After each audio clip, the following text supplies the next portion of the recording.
नमस्कार प्यारे साथियों, मैं सत्येंद्र तोमर स्वागत करता हूं आपका target with Satyendra YouTube channel में। और मैं आपको बता दूं कि आज आपका जो 26 दिसंबर 2025 का जो करंट अफेयर्स है उसमें कुछ इंपॉर्टेंट न्यूज़ हैं जो आपके एग्जाम के अकॉर्डिंग काफ़ी महत्वपूर्ण हो सकती हैं। तो उसमें सबसे पहला जो टॉपिक है हमारा, वह टॉपिक है आपका वैभव सूर्यवंशी को लेकर। अभी आप लोगों को पता होगा कि विजय हजारे ट्रॉफी 2025-26 का जो है वो आयोजन किया जा रहा है। और इसमें एक मैच हुआ बिहार और अरुणाचल प्रदेश के बीच में। तो बिहार की तरफ से वैभव सूर्यवंशी खेल रहे थे। ये मैच रांची झारखंड में हुआ था। और ये जो मैच है, इस मैच में 84 बॉल में इन्होंने 190 रन बनाकर जो है वो एक नया रिकॉर्ड बना दिया। 36 बॉल में इन्होंने शतक मारा। ये जो आपका विजय हजारे ट्रॉफी है, ये लिस्ट ए के मैचों में आता है। और लिस्ट ए के मैच में सबसे युवा शतकवीर जो है वो बन गए हैं वैभव सूर्यवंशी। 14 साल 272 दिनों में ये कारनामा इन्होंने करके दिखाया है। 574 जो है वो टीम का हाईएस्ट स्कोर था, है ना। यानी हम कह सकते हैं कि जो बिहार टीम थी उसका स्कोर था 574, जो कि अब तक का सबसे बड़ा स्कोर है। लिस्ट ए के मैचों में इतना स्कोर आज तक किसी भी टीम ने नहीं बनाया है। तो ये जो है एक नया कीर्तिमान स्थापित कर दिया है बिहार की टीम ने, है ना। वहीं दूसरी तरफ अगर हम बात करें तो भारत का फिनलैंड किस राज्य को कहा जाता है, तो भारत का फिनलैंड जिस राज्य को कहा जाता है उस राज्य का नाम है केरला। केरला को भारत का फिनलैंड क्यों कहते हैं? तो केरला जो स्टेट है इसको भारत का फिनलैंड इसलिए कहा जाता है क्योंकि फिनलैंड से समानता रखता होगा। फिनलैंड कहाँ का देश है? यूरोप का देश है। जो फिनलैंड है यूरोप का देश है। यहाँ की जो राजधानी है वो है हेलसिंकी।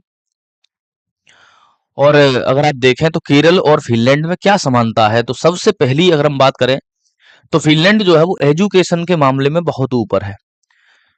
तो अगर हम बात करें केरल केरल की, तो केरल जो है ये भी एजुकेशन के मामले में बहुत ऊपर है। केरल जो है अगर आप भारत में देखें तो मैक्सिमम लिटरेसी रेट या अधिकतम साक्षरता दर जो है वो यहाँ पर पाई जाती है।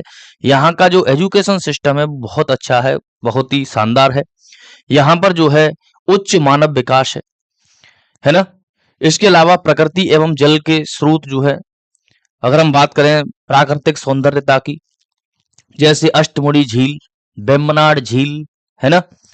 यहाँ पर झीलों को झील नहीं कहते, यहाँ पर झीलों को कहते हैं कयाल। क्या कहते हैं? केरल में झीलों को कयाल कहा जाता है।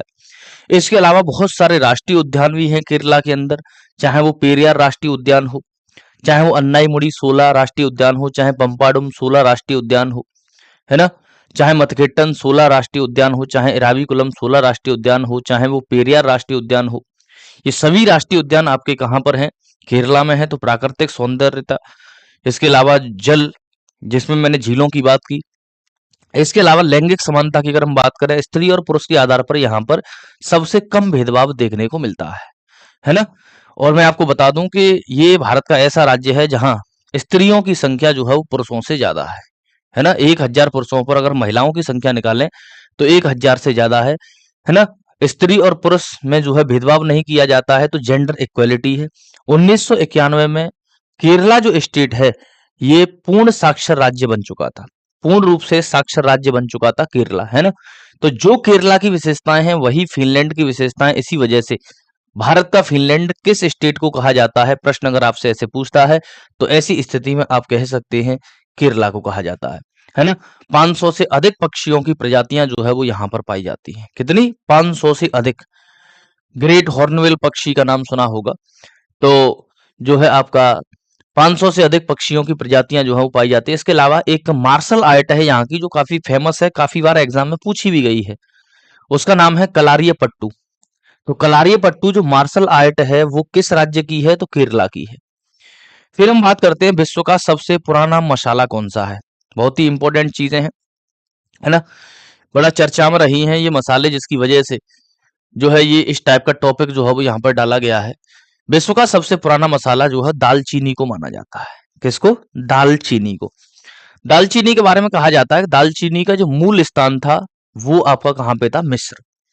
हालांकि मिस्र और चीन में जो है 2000 ईसा पूर्व से, या हम ये कहें कि 2000 बीसी से इसका प्रयोग जो है वो किया जा रहा है। और एक प्लांट होता है, प्लांट ग्रुप होता है जिसको हम बोलते हैं सिनामोमन। तो सिनामोमन नामक एक परिवार है वृक्षों का, उस परिवार के वृक्षों से जो है ये प्राप्त किया जाता है। जो छाल होती है, पहले बाहर वाली छाल को निकालते हैं, फिर जो अंदर वाली छाल होती है उसकी पतले पतले जो है वो टुकड़े निकाले जाते हैं, जिसको दालचीनी के रूप में यूज किया जाता है। दालचीनी के जो पतले पतले टुकड़े होते हैं ना, इसे क्विल कहते हैं। क्या कहते हैं? क्विल कहते हैं। पुराने समय में दालचीनी की कीमत बहुत हाई होती थी, क्योंकि दालचीनी के उपयोग बहुत अच्छे अच्छे थे। एक तो बॉडी को जो है ना, बेहतर बनाने में, जैसे आपका अगर हम बात करें ब्लड प्रेशर को कंट्रोल करने में, पाचन तंत्र को बेहतर बनाने में, है ना। इसके अलावा जो मिस्र है वहां पर तो जो बॉडीज वगैरह जब लोगों की डेथ हो जाती थी तो उसके बाद जो बॉडी है उसको संरक्षित करने के लिए इसका उपयोग किया जाता था, है ना। शरीर को संरक्षित करने के लिए, शवों को संरक्षित करने के लिए इसका यूज करते थे। तो लोगों को पता नहीं था ये आती कहाँ से है। तो उस समय जो व्यापारी वर्ग था जो इसको उपलब्ध करवाता था, वो लोगों को गुमराह करते थे। वो ये नहीं बताते थे कि इसको हम पेड़ से निकाल के लेके आते हैं, वो बताते थे कि कोई गुप्त स्थान है वहां से आता है। कोई कह रहा है कि नहीं, ये डायरेक्ट स्वर्ग से आती है दालचीनी। तो कहानियां बना रखी थी लोगों ने, क्योंकि लोगों को जानकारी का अभाव था।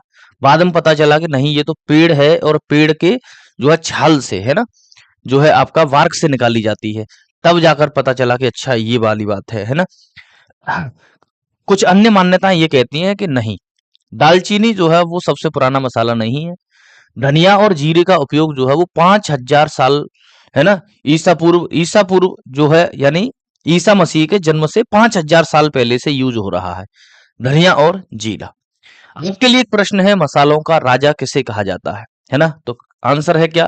काली मिर्च।